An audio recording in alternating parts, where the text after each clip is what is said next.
पकवान गली।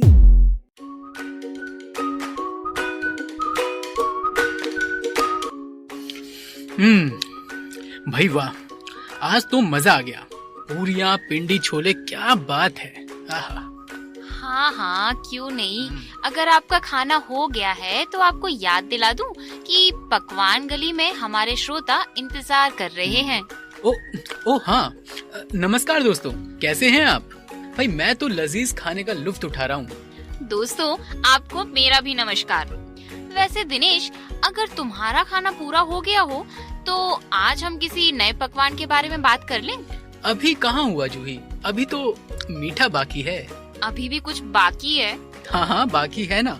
खाने के बाद अगर मीठा ना हो तो खाना पूरा नहीं होता। इसीलिए आज मैं लेकर आया हूँ मिठाइयों का राजा, यानी गुलाब जामुन।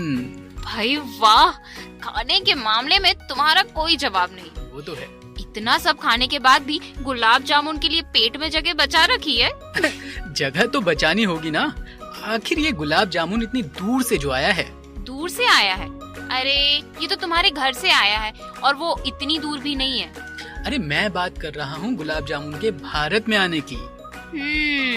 मैं समझ गई। आज तुम हमारे दोस्तों को गुलाब जामुन के भारत में आने का किस्सा सुनाने वाले हो, है ना? बिल्कुल सही कहा जूही तुमने। तुम्हें तो याद नहीं, लेकिन मुझे याद था कि आज हमें अपने दोस्तों को भारत की किसी मिठाई के बारे में बताना है। हमने पिछले एपिसोड में उनसे वायदा जो किया था। क्या बात है, लगता है ये खाना तुम्हारे पेट से ज्यादा याददाश्त पे असर कर रहा है। क्यों, है ना?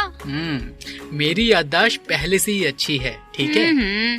तभी तो आज खास तौर पर गुलाब जामुन लेकर आया हूँ, क्योंकि जब तक मुंह मीठा नहीं होगा तब तक मिठाई का किस्सा कैसे सुनाएंगे भाई। अब अगर आपका मुंह मीठा हो गया हो तो हम भी गुलाब जामुन की मिठास के बारे में जान लें।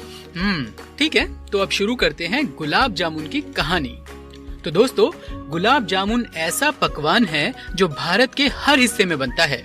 यानी ये किसी एक राज्य की मिठाई नहीं, बल्कि हम सभी का फेवरेट है।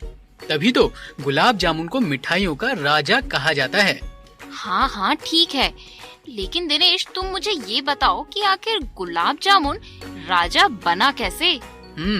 दोस्तों, गुलाब जामुन को भारतीय सबसे ज्यादा पसंद करते हैं, लेकिन ये मिठाई असल में पर्शिया यानी कि आज के ईरान में सबसे पहले बनाई गई थी। हालांकि ये ठीक हमारे गुलाब जामुन की तरह नहीं थी। ईरान में? तो ईरान से गुलाब जामुन भारत कैसे आया? अरे जूही, इतनी भी जल्दी क्या है, जरा सुनो तो सही। दोस्तों, ये मिठाई असल में अरेबिक डेजर्ट लुकमत अल कादी से उपजी है। इसका अर्थ है जज की बाइट। ये मिठाई ईरान वासियों को काफी पसंद थी। दरअसल इसमें होता ये है कि आटे की गोलियों को पहले तेल में तला जाता है, फिर शहद में डुबो दिया जाता है। इसके बाद परोसने से पहले इन पर शक्कर डाल दी जाती है, साथ में केसर और कुछ सूखे मेवे। क्या बात है, ये सुनने में ही इतना टेस्टी लग रहा है तो खाने में कितना स्वादिष्ट होगा। हाँ, सो तो है। जब मुगल भारत में आए थे तब वो अपने साथ मुगल खानसामे भी लाए थे, और उन्हीं के साथ लुकमत अल कादी की रेसिपी भी भारत आ गई। ठीक है, लेकिन यहाँ तो हम बात कर रहे हैं गुलाब जामुन की, और तुम जब से पता नहीं क्या उल्कत। हाँ, तो मैं वही बता रहा हूँ। भारत में जब लुकमत अल कादी बनाने का चलन शुरू हुआ तो भारतीय खाने के हिसाब से उसमें काफी बदलाव किए गए। अब क्योंकि भारतीय मेवे और घी खाने के शौकीन थे, इसीलिए उन्हें लुकमत अल कादी का वास्तविक रूप कुछ खास पसंद नहीं आया। इसके बाद भारतीय रसोइयों में लुकमत अल कादी बनाने के लिए शहद की जगह पर शक्कर की चाशनी का इस्तेमाल किया गया और आटे की गोलियों में मेवे को मिलाया गया। साथ ही इसे तलने के लिए तेल नहीं बल्कि घी का इस्तेमाल किया जाने लगा। ओहो, हाँ, यही तो गुलाब जामुन बनाने का भी तरीका है बिल्कुल, ना? बिल्कुल, एकदम सही कहा। यही तरीका है, इसीलिए लुकमत अल कादी बदलकर गुलाब जामुन हो गया। इसमें पर्शियाई शब्द गुल यानी फूल, आब यानी पानी और जामुन यानी वो भारतीय फल जिसका आकार और बनावट इस मिठाई के जैसे थी। बस इसी तरह गुलाब जामुन तैयार हो गया। यानी कि अब समझ में आया तुम क्यों कह रहे हो कि गुलाब जामुन बहुत दूर से आया है। बिल्कुल। दोस्तों, गुलाब जामुन का इतिहास तो वाकई बहुत मीठा है ना?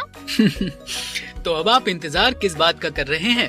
अभी जाइए और गुलाब जामुन खाकर आइए। बस खाते वक्त मोबाइल वाणी की पकवान गली को भूलिएगा नहीं। और हाँ, अगर आपको ये कार्यक्रम पसंद आ रहा हो तो मोबाइल वाणी ऐप पर लाइक का बटन दबाना बिल्कुल ना भूलें और अपने सुझाव रिकॉर्ड करने के लिए फोन में दबाएं नंबर 3। दोस्तों, अगली बार हम नए पकवान की नई कहानी के साथ फिर हाजिर होंगे। तब तक हमें दीजिए इजाजत। नमस्कार।